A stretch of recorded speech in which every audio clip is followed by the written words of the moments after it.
We have Greg Foster with us this morning. He's going to share about the mission work that we help support in Liberia.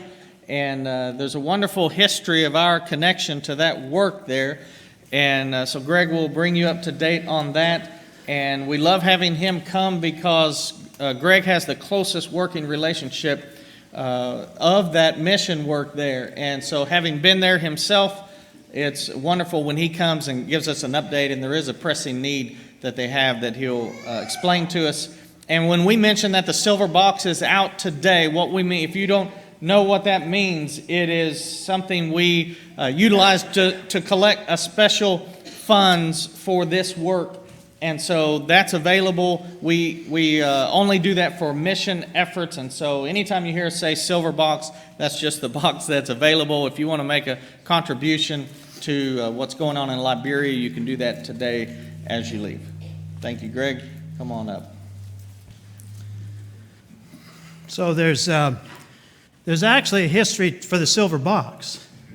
Now my question is it still the original silver box? Is it still the shoebox? So the history is that my wife's sitting over here. I just asked her a question. I said, when were your parents here? Because what's interesting is I remember watching my in-laws and saying, oh, it would be nice to retire. And so, they came out and lived here and took care of our kids when they were young, and now they have their own grandkids. And we did the same thing. We moved to North Carolina in 2016. That's when we left Sand Springs, sold everything, house over here, everything we had, and moved to North Carolina to take care of a newborn granddaughter. Well, during the time that her parents were here, my father-in-law, Morgan, was the deacon of missions, and he's the one that started the silver box. All right, let me see okay. So what am I doing now? I am the elder of a congregation of 19. Now, we are keeping up with Sand Springs, though, because I think how many song leaders do you have? About 3 or 4? We have 3. We have 3 song leaders. Thanks to Bob, I'm one of them, and then we just added a new one. So I lead singing. Last week I had to preach. Our preacher's in the hospital right now. But take care of this little congregation in Independence, Kansas. And we live in Elk City, Kansas. We've been there now for a little over 2 years.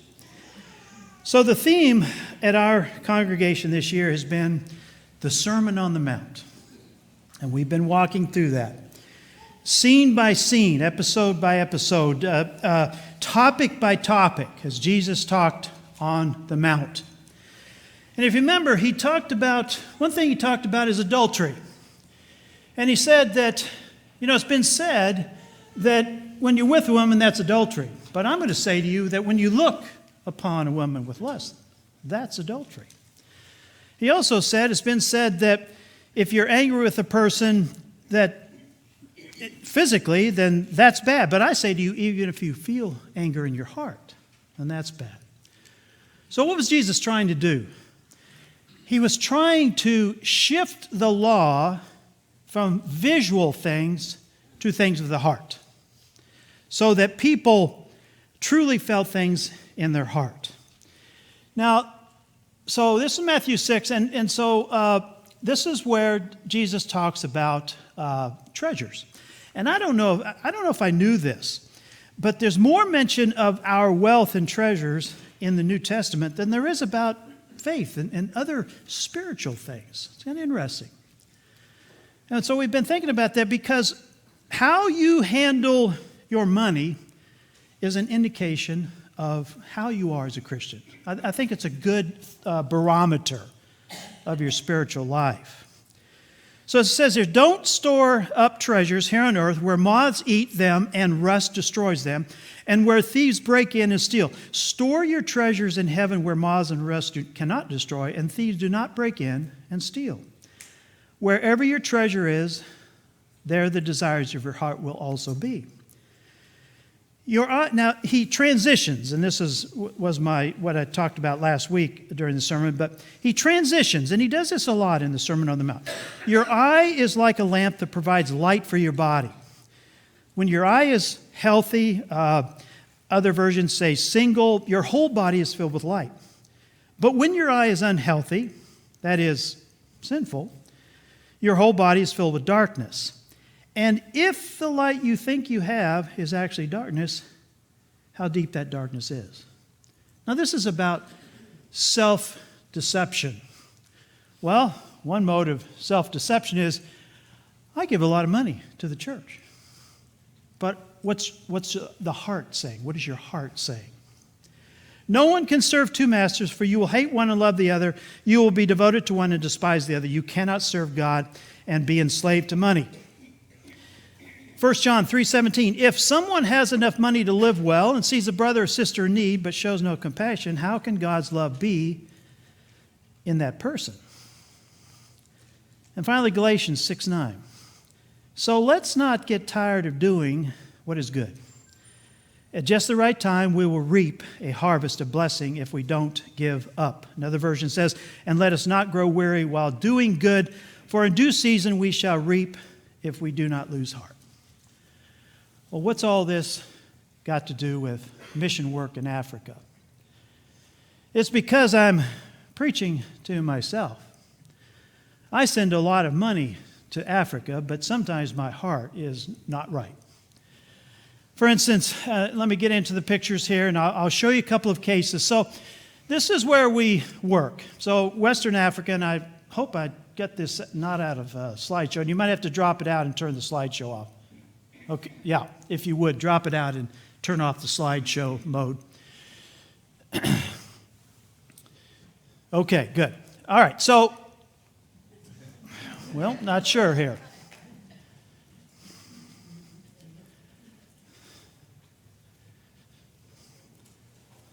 All right, get me back to the Africa site. So we're in Western Africa. This is Liberia. And by the way, so this work started in this congregation in 2011 when I was the deacon of mission. I had some extra money in the budget. And as you know, I'm sure this congregation still supports the School of Biblical Studies in Jos, Nigeria. And so that's over to the right. Well, they had these students from Liberia, and here's the first picture of them at the School of Biblical Studies. Now, the only one that kind of still looks the same is far left. That's Randolph. Jonathan, he's grown, and Lennon, his brother's grown, and Calvin's a cousin that preaches elsewhere. And that's Uncle Tengba. I cannot remember his name, but he had to quit and go back home. But he lives way out in the middle of nowhere towards, even farther west, and heads up a congregation out there. We've been there. It's a long trip. Well, here's an example. Randolph on the far left. I don't support Randolph, but everybody knows if you talk to Greg, you'll get some money. So now I support Randolph a little bit. He needs $300 a year, takes care of him to go preach on Sundays. He's a teacher, but on Sundays he travels and preaches.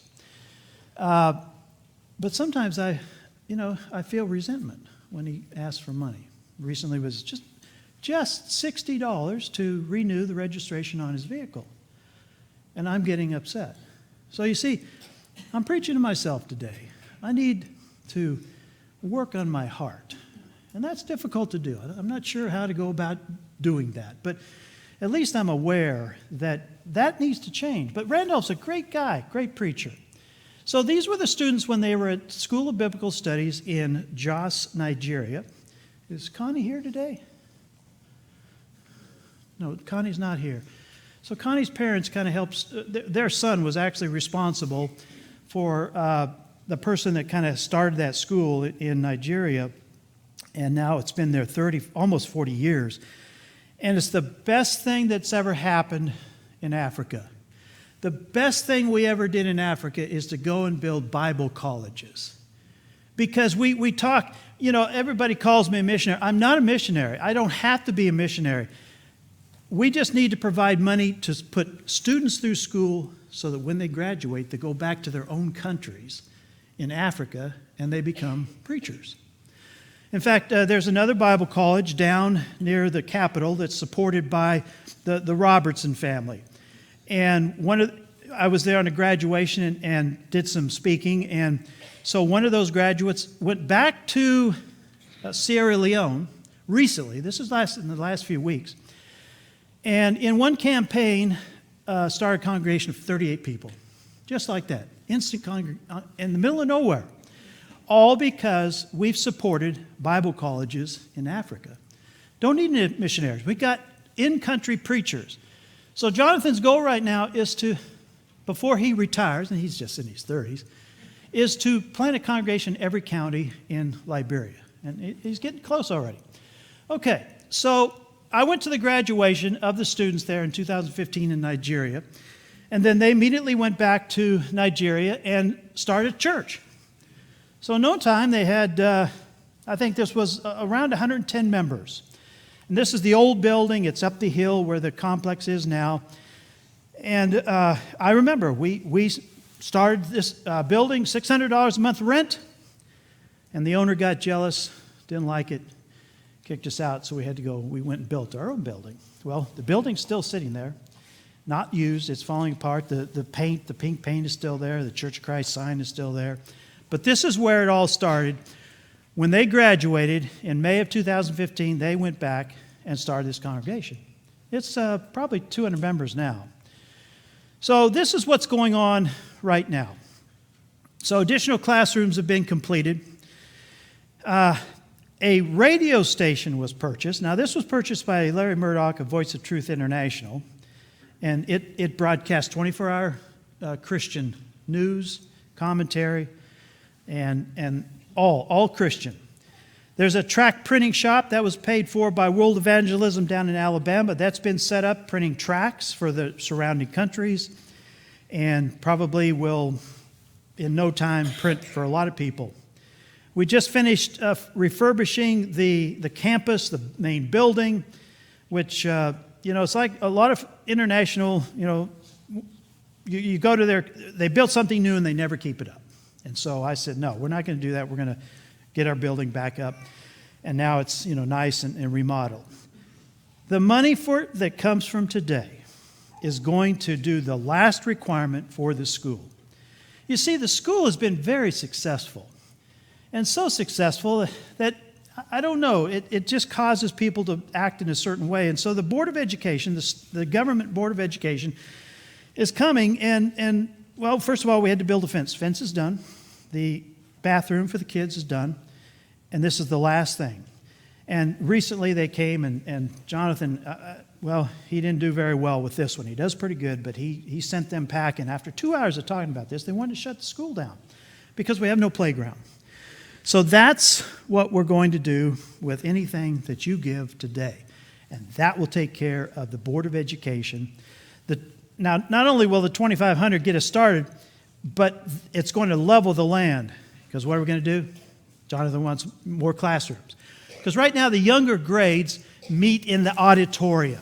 So think of first grade through third or fourth grade meeting in here, wild, running around, breaking things, and so we're trying to get them into their own classrooms.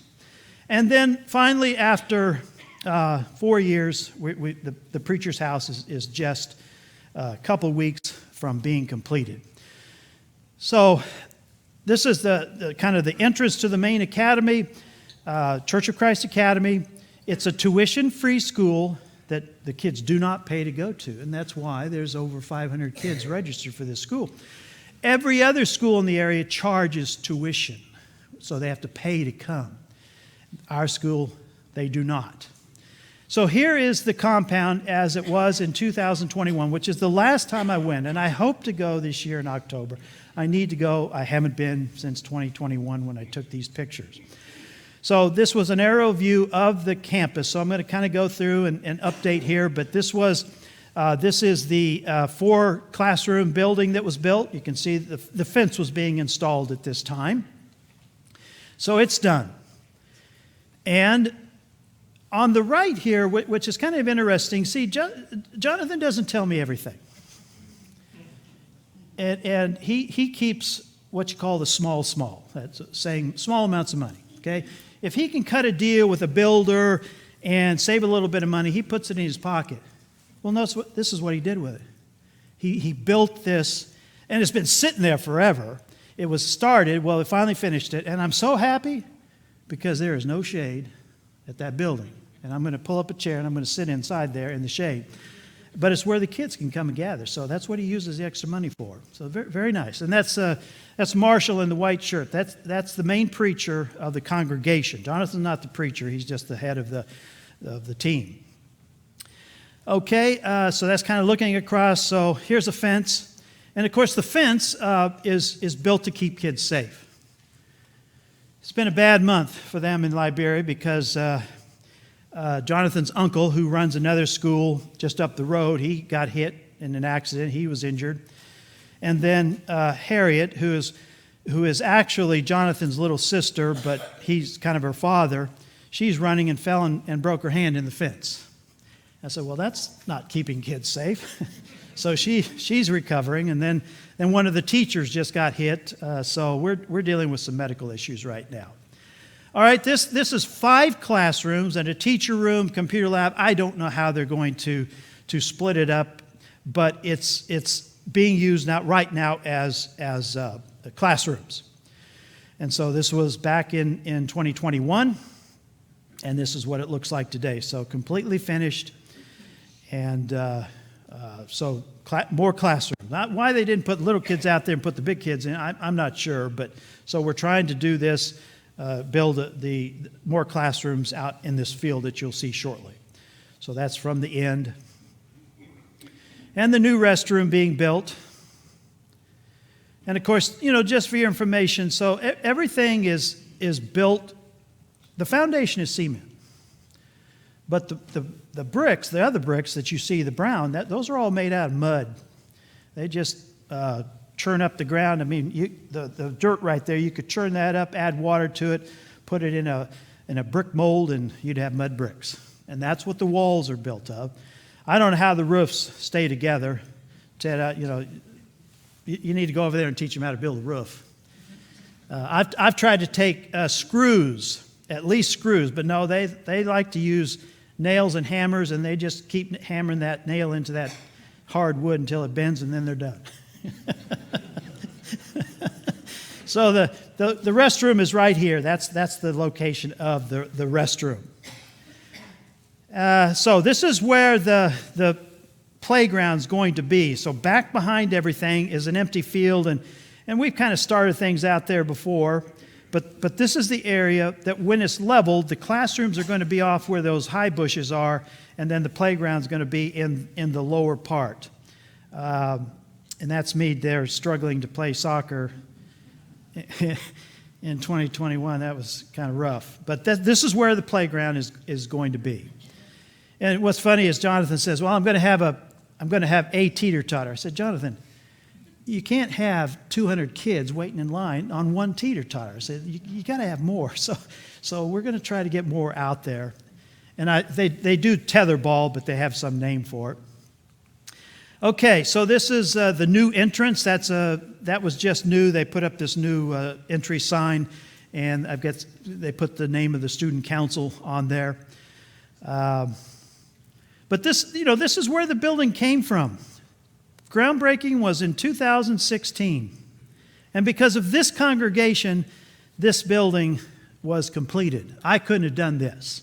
And so between some individual contributions, this congregation and me, we got this finished. And it is the largest church building in Liberia that's used for public events, just like the fellowship room across the street. So this is Marshall preaching, and so I'm just showing you the podium. So this recent remodeling effort, you can see it's just covered with carpet, and we got that done with very nice tile. And all the fans are working now, all the lights are working. Got to get those little kids out of there, though, because that won't last long. The entrance, this front entrance area where you see these kind of slabs, used to be grading, and it never happened, but it was made out of rebar, and the bars would break off, and I could just see kids falling in there and breaking their ankles. And never happened, but now we've got them covered so that there's no injuries. But that's the entrance. the soffits, the frontage, all been renewed. And this is kind of a video that he's going to scan across, but this, you can see where and that's the principal right there. That's Jonathan's mother. She's the principal. But, everything is renewed, and these are where the young kids then split up, by blackboard areas and have their classes inside. Doors were broken, building, some of the doors have been broken into. So all that's new, and it's something that the congregation can be proud to go to. I always like to tell this story. So back in 2017, and you can see the grading there. That's the grading. See the holes in the grading? This eyesore sat in front of the building. People lived in this, and these members of the church. Okay. Well, we wanted to get rid of this eyesore because it doesn't look nice, right? I mean, look at this. People coming from the village. So we said, look, we'll build you a new house if you let us have this one. And so that's what we did. It's just over the rise, and of course I like to go knock on the door because, they know me, but this house cost $2,500. And the saying here, mat to mattress, meaning we took them off the floor and got them on beds. And so it's just a success story. Well, here's Marshall. So I took this picture in 2021. Now, we had his land purchased before then, and so we're going to build you a house, Marshall. Never got to it. Here's what mud bricks look like when the rain hits them and they get spoiled. And so and the congregation is just overjoyed because it's the congregation that wanted the preacher to have a house. And so now it's finally come to fruition, and there's the foundation. So you can see the foundation bricks are cement. They're all handmade right there on site. And I always find it interesting because they never clean out until the end. So they kind of make the foundation around the mounds of dirt, and then in the end they finally clean it out. So there's your mud bricks. I mean, it's sturdy. It's made out of cement, and you can see rebar in the corners. So it's almost done. And I guess that's what you would call joist. So this is hand-sawn wood, and it has to dry out. But you can see how it's bending. It's screwed together, nailed together in the center. And a lot of times when they have a heavy storm, we're replacing roofs. So that's what the house looks like, and it will soon be finished. I'm sure the zinc, the metal roof is on it now. So, like I said, radio station, broadcasting full-time, continuously. I get involved with repairs, but Larry Murdoch takes care of this, and I hope to be able to take over a new transmitter in when I go. So we had a ribbon cutting for this. And this is so here's Jonathan. This is when he this year was running for office. I want to tell you about this because he was running for the 8th District Representative, so equivalent to a congressman, state congressman. And he didn't win, and I didn't support it because I didn't want to spend money on an election and then have him not get elected, which is what happened. But it's the closest any candidate has ever come to winning an election. He had the incumbent running scared, but the incumbent had more money, of course, because he's using government development money to pay off people. So yeah, he's in again for another 6 years. But come 6 years, Jonathan's probably going to get elected. I mean, tremendous support. The incumbent did nothing, had nothing to show for 6 years in office. They always go off and build him a big house. Now, if Jonathan wants to do that, if he wins, I said, Jonathan, let's be careful here, because he does really deserve a house. He does not have anything of his own. He lives in a room in the main building. So we've got the radio station. Now, this is probably the best thing we've done this far. It's the farm. And I want to tell you the background here a little bit, because you got to be ready to jump on deals in Liberia. So what happened is there was a village chief and his son threatened somebody. And nothing, he didn't do it. He didn't carry through on the threat. But a couple of days later, the guy who he made the threat to fell out of a tree and died. Well, the African way is, that's your fault. And so this village chief had to come up with $5,000 to pay for this boy's death. And, here we'd say, well, I ain't going to pay no $5,000, but there it's honor and their tradition. So we scraped together $5,000 and bought this 250 acres. And the problem was that we had a politician, same politician located here and here. Well, this politician didn't like this, so the politician said, I'll give you the 350 acres if you give me your 250 acres. That's what happened. So there's our farm, 350 acres. 100 free acres for $5,000. So it goes clear over to this hill. I don't know how far. Jonathan, I've got to teach him how to take pictures. His pictures are too close. He needs to step back. All I know is he's challenged me. He says, I can't climb that hill, and I'm going to show him that I can. He calls me the old man from Kansas. So it's been planted in rubber trees. There's a rubber tree right there in the foreground. Right there, there's a rubber tree. And so they're planted every few feet. 62,000 rubber trees across most of the 350 acres. Not all is planted in rubber trees. Now, by American standards, sorry, Bob, this is a bad investment. But let me tell you more. I'm going to have to work for the next 6 or 7 years so these rubber trees will grow and start producing rubber. But after that, $5,000 a month to begin with. In full production, $12,000 a month. And for how long? 40 years. These rubber trees will produce for 40 years, and I can retire. So rubber trees, and it takes $4,500 every quarter. So every quarter I come up with $4,500 to clear and spray to keep the trees going.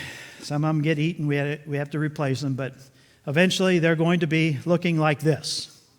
So these trees are on, I guess you could call it an adoptive grandfather of Jonathan's. He wants to actually give Jonathan this farm, but Jonathan says no, because as soon as he'd take it, this guy's kids would come and kill him. Because Jonathan, is adoptive. He's got kids of his own, but he wants Jonathan to have this. So he said no. So here's 10-year-old trees, and you can see the little rubber cups where the latex is collected.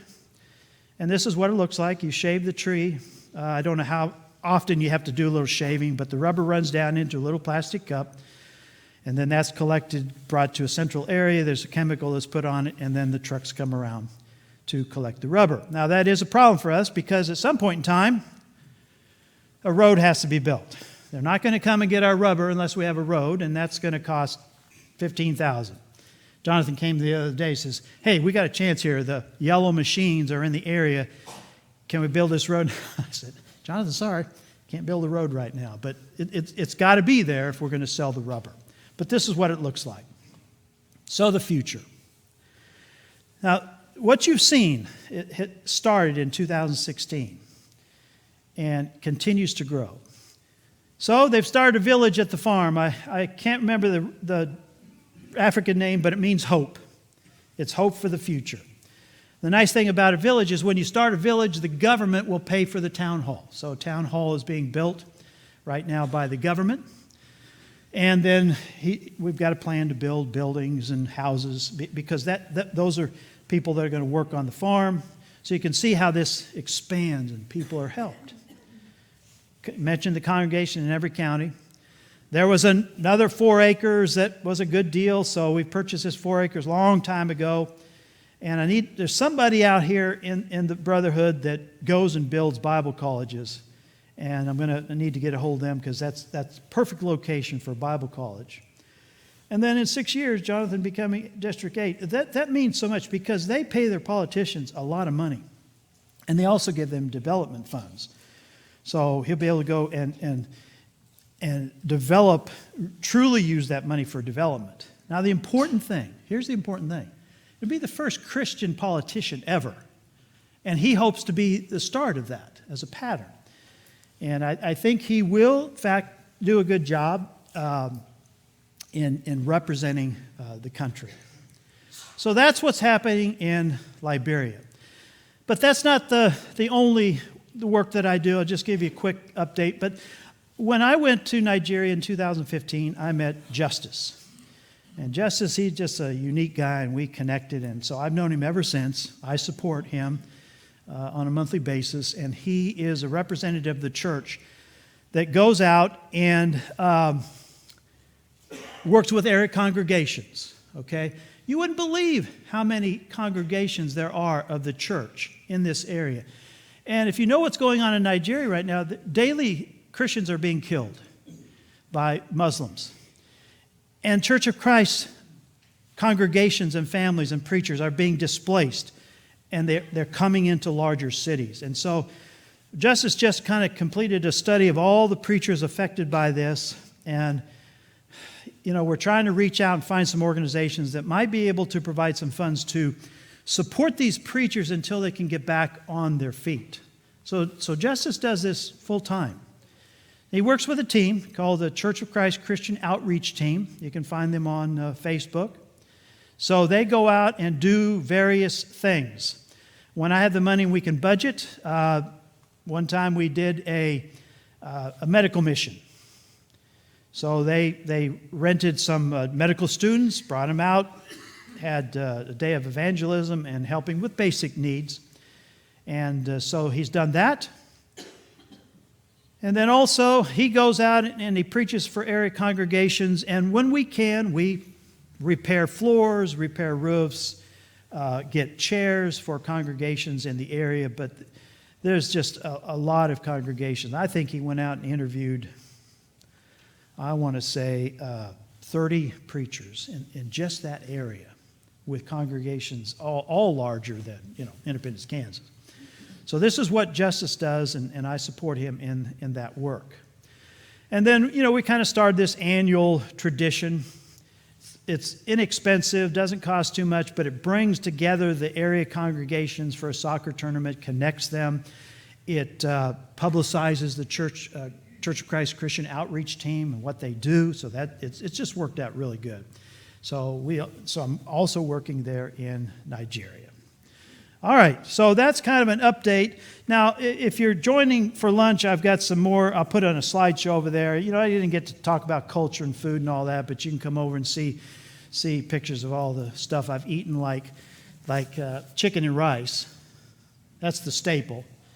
But then when it's possible, then they get stuff like python. So I had python one time, and then grass cutter. That's a groundhog.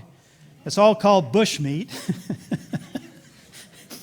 And I'm so happy when I come because when I can't chew that chicken, it's so tough. I'm always happy when the dog's right there under the table. So I invite you to come and ask any questions you might have. So just remember, yeah, I send money, but I don't do it with a clean heart sometimes. And I guess the thing for us to think about this series of sermons in Independence has really caused Terry and I to think. I mean, what does it mean to have riches? Does that mean we don't do hobbies? We don't spend money on this or that? And it's made us really think. But for me, I send money, but is it with the right heart? That's the point. So consider that in your own life. Do you treasure things on earth? It's like my friend says, do you have one foot in the world and another foot in heaven? Because that's not good. That's not what Jesus wants. He wants both feet in heaven, in his work dedicated. So if you need prayers right now or have any other need, we just ask you to come forward now as we stand and sing. I want to be